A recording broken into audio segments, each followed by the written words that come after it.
Hey, Mr. Hammer, it's Christian. It's Jack. We're doing Somalia and the Netherlands. So I'll do Netherlands, which will be second, which is the the flag with three stripes. And then I'm going to be doing Somalia, which is shown here, the flag with the blue star. All right. So first is the Somalia backstory. In 1991, the Somalia Civil War broke out after the Siad Barre regime collapsed, and residents returned to religious law during this time period. Somalia was determined a failed state because of the absence of a central government. Continuing on, access to credit remains severely inadequate because most of the population lives outside of the banking sector, and drought causes food prices to rise, and the drought is causing a lot of loss of the livestock, resulting in financial difficulties. And violence in Somalia has deterred international trade and investment flows. Next is the Somali government. It is currently in the process of building a federal parliamentary republic, and the Somalian constitution was constructed in 2012. There are still regions of the country that govern themselves in Somalia, and here shown on the right is Somalian President Hassan Sheikh Mohammed. Somalia economy. Their current economy is a market economy, and it is largely based on livestock, and livestock accounts for 50% of all their export earnings. Other top earnings include remittance and money transfer companies and telecommunications. And the estimated GDP per capita is about $600. So this is what's really happening in Somalia.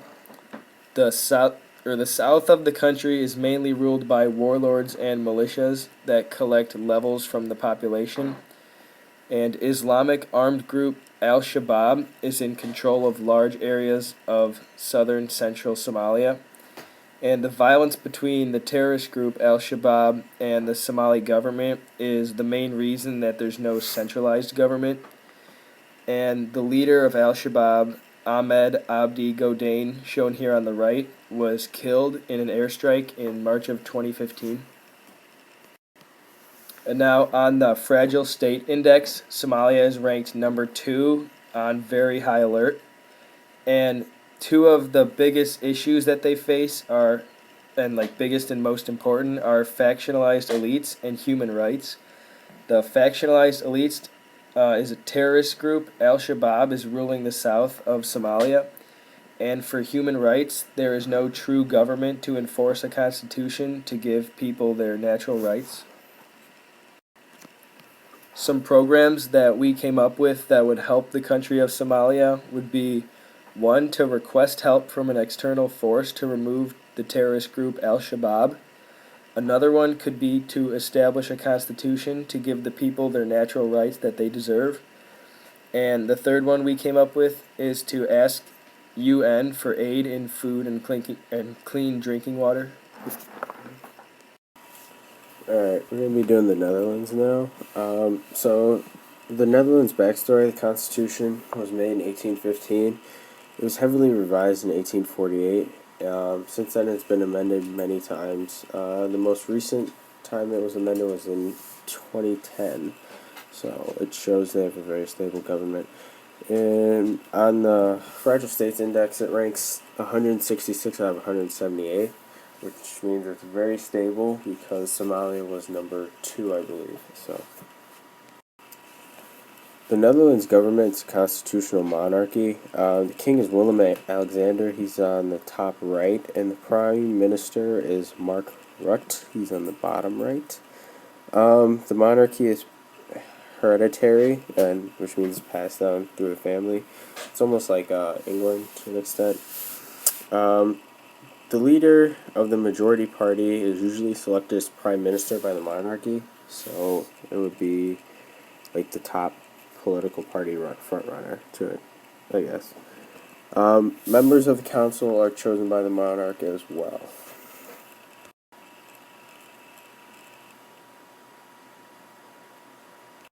Their GDP per capita is $47,400.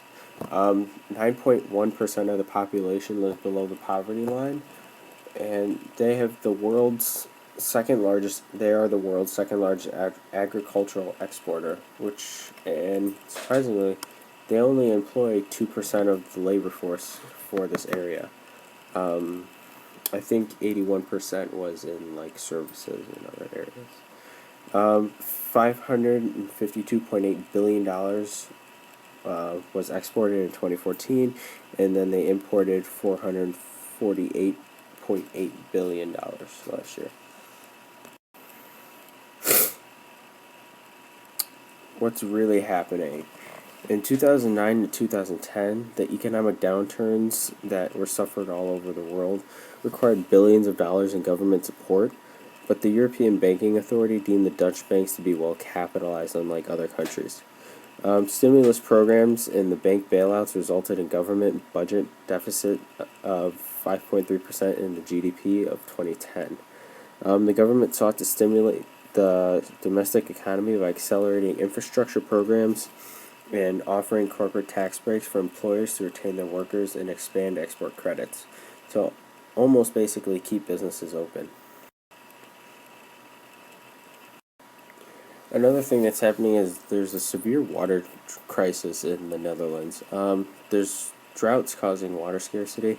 The demand is higher than the supply of water there actually is. The drought affects every aspect of life, including one of the world's largest agricultural markets. In the Netherlands, withdrawal of groundwater for irrigation is also strictly regulated. As I said earlier, the Fragile States Index ranks the Netherlands 166 out of 178th. The two biggest problems we saw were the economy. Their unemployment rate has doubled in 2009 to 7.4, which is what it is now. At that time, the U.S.'s rate was 10%, just to give a little comparison. And the demographic pressures was another one. We thought that the water scarcity is a big issue pertaining to everyday life for the Dutch. The Netherlands Water Crisis Research to help develop new ways to obtain usable water is a program that we thought would be beneficial to the Netherlands in general with the water crisis. And then government relief to businesses to keep employees and keep a low unemployment rate would be another one. Here are the PPC charts that we came up with. For the Netherlands, we went with agricultural and industries. So here you see the agricultural production is pretty high, and the industry is pretty high as well, but we thought it just doesn't compare as well as to the agricultural one. In Somalia, livestock versus services. Somalia is basically an agricultural/livestock country, and they don't perform as well as the Netherlands do in one of those areas, but for their country, they do produce a good amount of livestock and very little services. Finally, here are our sources. The two middle ones, World Factbook, were from the CIA's website, and then other ones were just Googled as well. We also use Google Images, but she said we didn't have to put that in there. So, thank you.